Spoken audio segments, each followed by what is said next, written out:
पहले हमारा वोट डालने का अधिकार 21 साल का था।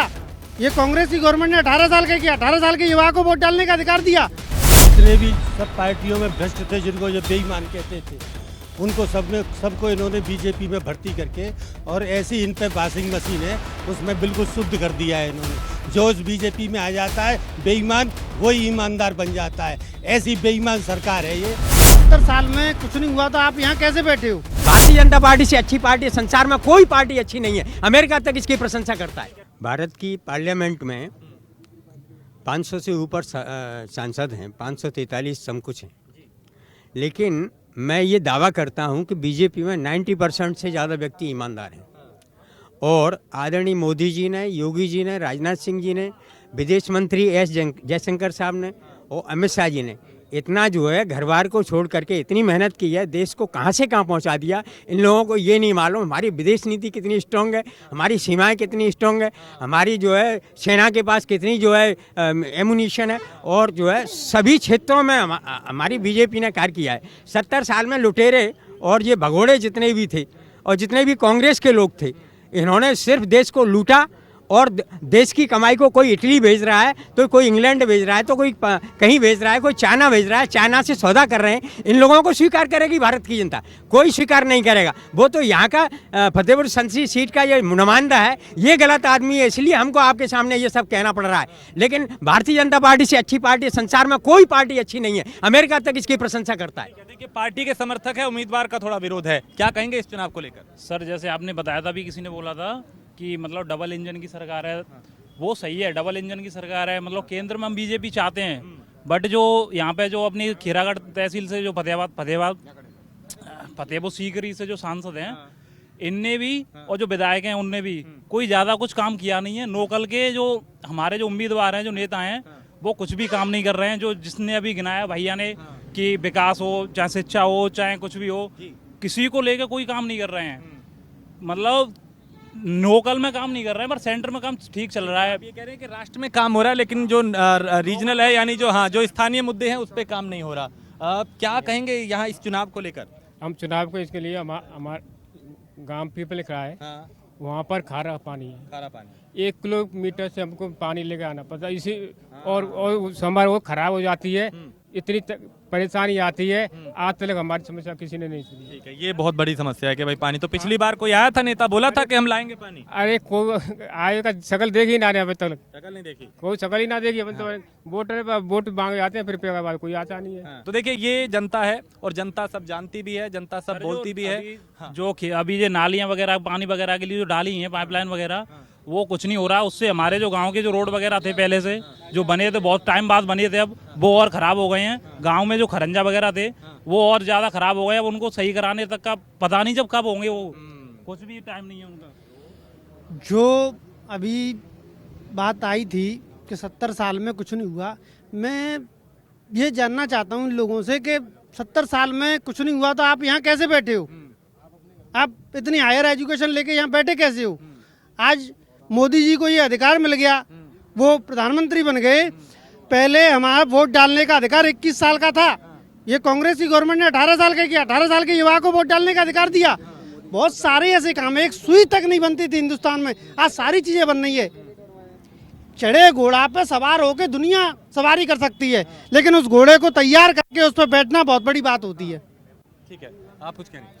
जी, भाई साहब ने अभी कहा कि 70 साल से लुटेरे राज कर रहे थे, लुटा पिटा देश मिला। तो मैं साहब को बताना चाहूँगा, 70 साल में अंग्रेजों से जो देश कांग्रेस के हाथ में आया, उसमें इसरो किसने दिया? IIM, IIT, जिनके नाम बदलने का काम आप पिछले 10 साल से करते जा रहे हैं, जिसको अपना काम बताने का काम आप लोग कर रहे हैं, वो किसने दिए? तो देखिए, मुद्दे कई हैं और एक तरफ कई जगह कमियां हैं, कई जगह उपलब्धियां हैं, लेकिन राष्ट्र की बात होती है तो मोदी यहाँ पे पसंद है। लेकिन जब यहाँ पे स्थानीय मुद्दों की बात होती है तो स्थानीय उम्मीदवार को लेकर थोड़ी निराशा है। क्या कहेंगे? इस समय जो सरकार है वो सबसे ज़्यादा भ्रष्ट सरकार है।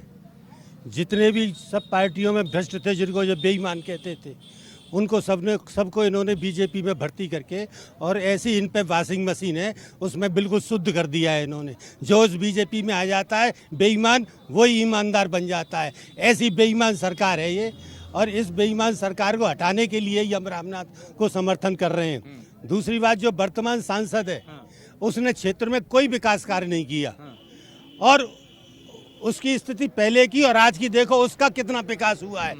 भारतीय जनता पार्टी के जितने भी नेता हैं उन्होंने अपना विकास किया है, क्षेत्र का कोई विकास नहीं किया। ठीक है, तो देखिए ये फतेहपुर सीकरी की जनता है और जनता बहुत कुछ कह चुकी है, बहुत कुछ कर चुकी है। एक और कमेंट ले लेते हैं, आप कुछ कहना चाहते हैं? देखिए अभी हमारा जो दिल्ली प्रदेश है, केंद्र शासित प्रदेश है, वहाँ पे जो अराजकता दिखी है केंद्र सरकार की, मनीष सिसोदिया जिसको जेल में डाल दिया है, आज तक ये मालूम नहीं चला है कि उस पर मुकदमा क्या है। अरविंद केजरीवाल है, सरकार के खिलाफ कोई भी बोलता है उसको जेल में डाल दिया जाता है, लेकिन ये नहीं बताते कि उन पर मुकदमा क्या है।